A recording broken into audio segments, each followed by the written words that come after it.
మీరు క్వశ్చన్ అడుగుతున్నా, బల్లలో పాల్గొని పొందిన తర్వాత నువ్వు ఇంటికి వెళ్ళినప్పుడు ఎడముఖం పెడముఖం పెట్టుకొని మనుషులను చూస్తున్నావా? I'm sorry to tell you, అయోగ్యంగా నువ్వు పాల్గొని పొందుతున్నావు. ఇంట్లో ఉన్న మనుషులనే నువ్వు క్షమించలేవు.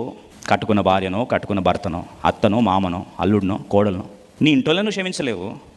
మళ్ళీ ప్రభు శరీరం పట్టుకుని, ఆయన నా పాపములు క్షమించినావు ప్రభా, విస్తారమైన పాపములు క్షమించబడ్డాయి, విస్తారంగా నేను ప్రేమిస్తున్నాను ఆయన, నా శత్రులు కూడా క్షమించేంత ప్రేమ నాకు ఇచ్చినందుకు వందనాలు ప్రభా. శత్రువులు పక్కన పెట్టు. కొంతమంది అంటారు నా ఇంట్లో పక్కలే శత్రువులు అండి అని.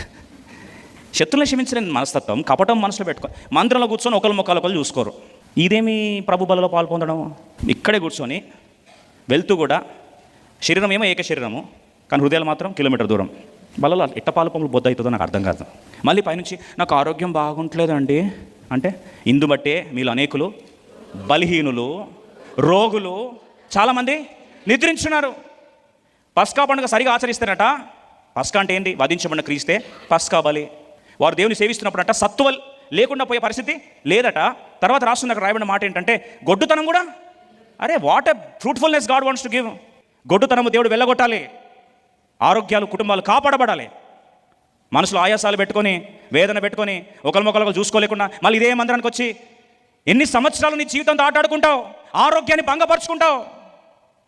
వాళ్ళు దేవుడు మాట్లాడుతుంటే ఈరోజు this is time we bury all those bones of jealousy, hatred, malice, contention, unforgiveness, bitterness.